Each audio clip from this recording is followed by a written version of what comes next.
Good morning, Ferry Middle School. Today is day D. The order of the periods is 5, 6, 7, 1, 2, and 3. Please stand for the Pledge of Allegiance.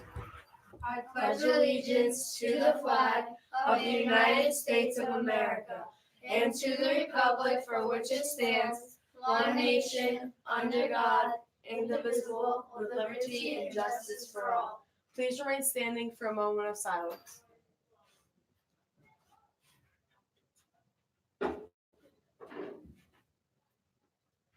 Please be seated. And now to today's history and sports.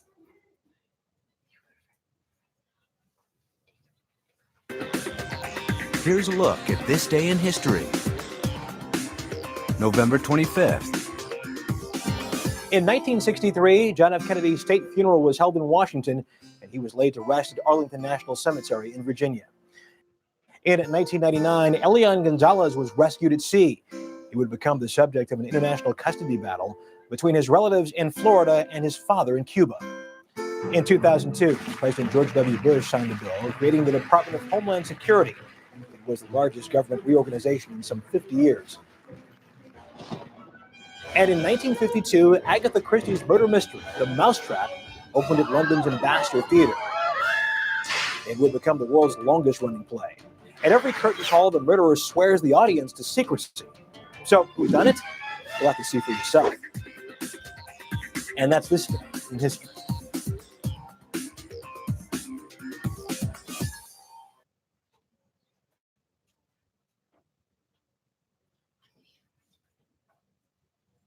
It's in D2, Woonsocket and Mount Pleasant. Villanovan's upset EG last week, looking to repeat now. Scoreless at the half, Novans get on the board in the third. Tariq Robinson O'Hagan up top to Eric Agimong, 7-0 Woonsocket. Defense getting turnovers all day. Here's one. Josh Pina strips the ball loose for the Novans. Woonsocket wins it with a shutout, 28-0. You know, it's what you dream of growing up playing football. Everybody wants to go win every Super Bowl you can in high school, and that's just 2 more closer to 3. That's all I got to worry about. It's more of, these guys play for each other. We're a huge family.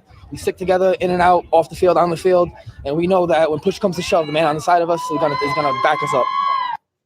The nightcap, Division IV, Tiverton looking to make it back-to-back titles, taking on the top seed North Smithfield MSC Co-op. Tigers trail 21-14 late. Matt Gaychuk, the screen pass to Nate Upchurch, beats a few defenders, sheds a tackler, and through that rain, he finds the end zone. Tiverton decides to go for the 2 and the win, but it's deflected, and North Smithfield wins its first state title in a good one, 21-20. We knew it was going to be a game. Coming in here, bad weather, ground and pound was our plan this year. That's what we did. This should be from the linemen. If we had enough of these for a lineman, I'd pass them out to everyone. They deserve these. This is why I have one. All because of linemen. It's the first state championship for North Smithfield High School, Mount St. Charles. So it's a huge, huge victory for these guys. First undefeated season. So we're really pumped right now.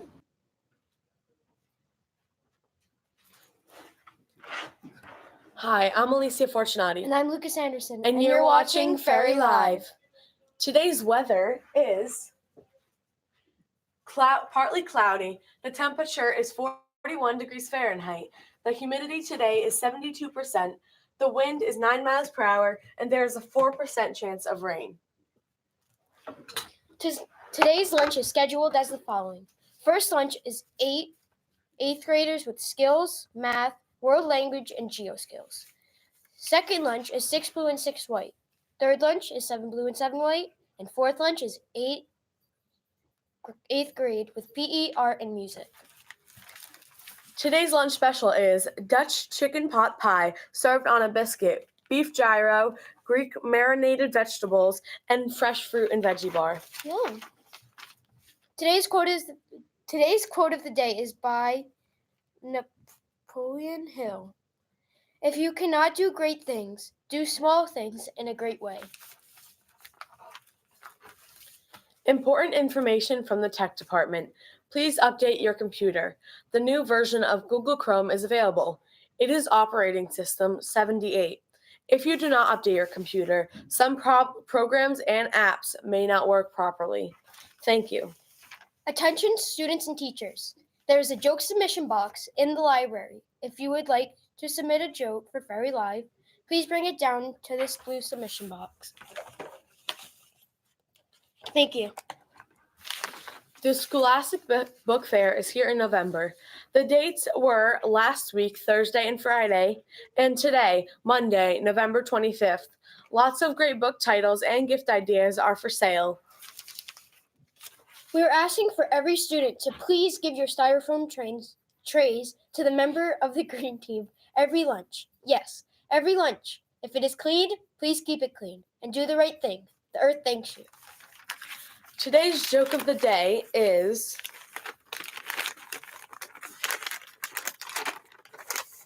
why are teddy bears never hungry? Why? Because they are always stuffed. That's a fun one. Today's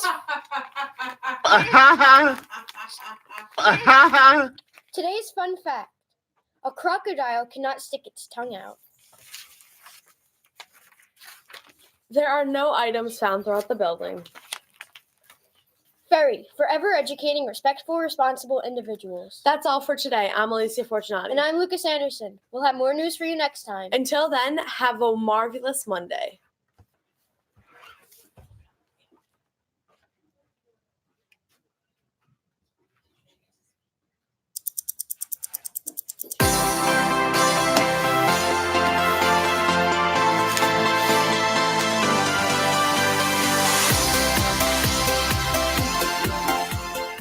Welcome to a new week of CNN 10. We are only on the air 2 days this week. Tomorrow's show will be our last before the Thanksgiving holiday, and we're thankful to have you.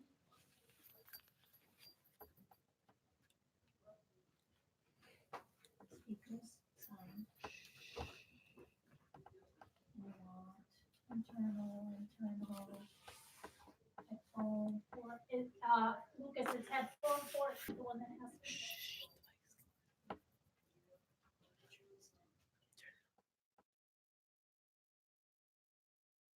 Watching. I'm Carl Azus at the CNN Center. A new trade deal between the United States and China could be wrapped up before 2019 is over. It could end more than a year of back and forth tariffs or taxes on goods that the two countries have placed on each other. And when U.S. President Donald Trump announced last week that the two countries were potentially close on a deal, the American stock market rose on the hopes of it. But while the U.S. National Security Advisor said phase one of an agreement was possible before December 31st, America would not be turning a blind eye to the protests in Hong Kong or some of China's other activities around the world. Why might that matter? Because business conducted between the world's two largest economies isn't just about tariffs, transport, buying, and selling. China and the U.S. have two very different systems of government, and China's communist leadership, which controls what's said in the Chinese media, has also tried to influence what's said by U.S. companies that do business in China. That's created some tough choices for them and contributed to tensions between the two nations' leadership. The United States now recognizes China as a strategic and economic rival. China's coveted consumer market comes with very big moral concessions for American brands and business. If you are doing business in China, your political views will be sanitized in favor of the Beijing government. In some cases, working in China not only does not do that, but compromises American companies' ability to promote our values abroad and around the world. For virtually anyone who wants to do business in China, the message is toe the Communist Party line or face threats of losing access to the market. What is that line? Often referred to as the 3 T's: Tibet, Taiwan, and Tiananmen. China considers Tibet's spiritual leader in exile, the Dalai Lama, to be a dangerous separatist, even though he's no longer pushing for Tibetan independence. On the subject of Taiwan, China views it as a Chinese province, even though it's self-governing and democratic. And Tiananmen, well, the uprising in 1989 killed anywhere from several hundred to thousands of people. It is a global symbol of the struggle for democracy, and democracy is a no-go in communist China. And I now call on the Chinese leadership publicly, as I have in private channels, to avoid violence and to return to their previous policy of restraint. More recently added to the no-go list for American companies, democracy protests in Hong Kong and the plight of Uyghur Muslims. Mostly, companies cave when China complains. Last year, U.S. airlines bowed to Chinese demands to change the way they refer to Taiwan on their websites. China's aviation authority also demanded Hong Kong and Macau be clearly labeled as part of China.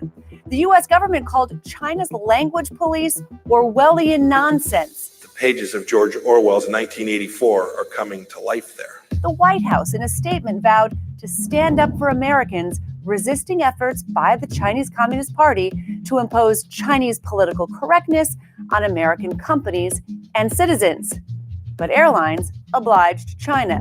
So did Gap, which quickly apologized for a T-shirt with a map of China that did not include Taiwan. More recently, the NBA initially distanced itself from comments from a team executive that were sympathetic to Hong Kong protesters. The result? Canceled games, severed business deals. We are not apologizing for Daryl exercising his freedom of expression. Both the NBA and China are now trying to cool this standoff, but it just shows how doing business in China presents unique challenges. 10-second trivia. Which of these adjectives describes a swelling of a lymph node? Bucolic, blastoporic, bubonic, or bolometric? Swelling of a lymph node is a bubo, so the adjective for that is bubonic. Bubonic is one of the most common types of plague, and that word itself often brings up thoughts of the Black Death, the plague that swept across Europe in the 14th century, killing as much as 60% of the people on the continent. But that's just one of 3 major plague pandemics that history has recorded over the past 2,000 years. And the disease isn't just a section in history books. 3 people in China were diagnosed with the plague this month. It's not as deadly a threat as it has been in the past, but it still is a threat in rare cases. And while there's a lot that scientists still don't know about the plague, Elizabeth Cohen discusses what they do. The plague is caused by a bacteria called Yersinia pestis, and most of the time humans get it from a flea bite. Back when plague was rampant and there was no treatment for it, plague could get into people's blood and it could turn their limbs black, and that's where we get the term Black Death. When the plague struck the Roman Empire in the 6th century, it went on to kill 25 million people. Eventually, the plague wiped out 60% of Europe. Now, before there were antibiotics, the plague would kill between 66 and 93% of people who got it. Now, with antibiotics, that mortality rate goes down to about 16%. So typically every year in the United States, 1 person dies of the plague and 7 people get sick. Fever, abdominal pain, nausea, vomiting. If you get these symptoms and you're living in an area where it's known that the plague has been before, then you should go seek help from your doctor. And you should definitely go to your doctor if you develop huge lymph nodes. Sometimes people with the plague, they get lymph nodes the size of a chicken egg. Also, the Centers for Disease Control says you should never feed rodents like squirrels and rats, and you certainly shouldn't touch them after they've died. We've done a great job of getting rid of the plague almost entirely in this country. Better hygiene goes a long way, but you can't entirely get rid of the bacteria. It's not just a Dark Ages bacteria, it's still with us. Plague was not a possible outcome in the original checkered game of life, and by that we mean the board game called Life. But it seems plague could have been on it, considering some of the other squares. Life, again the game, was invented by Milton Bradley, who was a printer, businessman, and inventor. He's probably best known as the founder of a famous American toy brand. Without Abraham Lincoln, and really his beard, Milton Bradley, the godfather of board games, would have never existed. Bold statement, I know, but let me explain. The game of life. The spinner, the cars, the choices, college or career, kids or no kids, lawyer or farmer. This family game night staple was once a pretty morbid game. Back in the 1800s, Milton Bradley was in the lithograph business. Following the Republican National Convention of 1860, Bradley printed thousands of images of Abraham Lincoln, who was clean-shaven at the time. Shortly thereafter, Lincoln debuted his iconic beard, rendering all of Bradley's prints worthless. His lithograph business went belly up. So Bradley was forced to try something new. He came up with a board game, a seemingly dark and twisted board game appropriately named The Checkered Game of Life. The game functioned in a similar way to how it does now. There was a spinner, colored circles that moved around the board, and of course squares that could either make you or break you. The squares on the original game were overwhelmingly grim, boasting actions like disgrace, poverty, ruin, crime, prison. Regardless, the game flew off the shelves. Kids loved it, and Milton Bradley went on to own Family Game Night. Fast forward to about 100 years later. They revamped the game, trading Bradley's morbid squares for the more delightful ones like Payday or Graduation, which we have all come to know and love. And so there you have it, the story of the game called life. Thanks, Lincoln.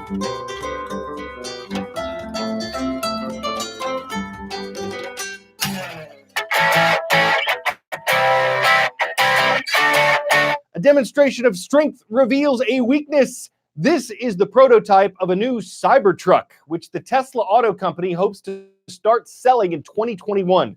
The design is bold and controversial, but shortly after Tesla's CEO said its glass wouldn't break even if you threw the kitchen sink at it, a metal ball went crack.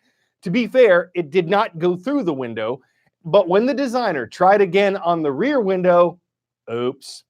As Time.com puts it, guess it's not all it's cracked up to be. Nothing's shatter foolproof, and even if it gives you a view into the when-dos and when-don'ts of testing, who's going to be making a pickup where metal balls are being thrown at your truck? You'd need to trade up for a tank and be thankful that even if something dreadful comes your way, you'll still have your steel to steal your vehicle, even if the view isn't what you glassed for. I'm Carl Azus. Tomorrow's show is our last one of the week before the Thanksgiving holiday. We hope to see you turkeys then.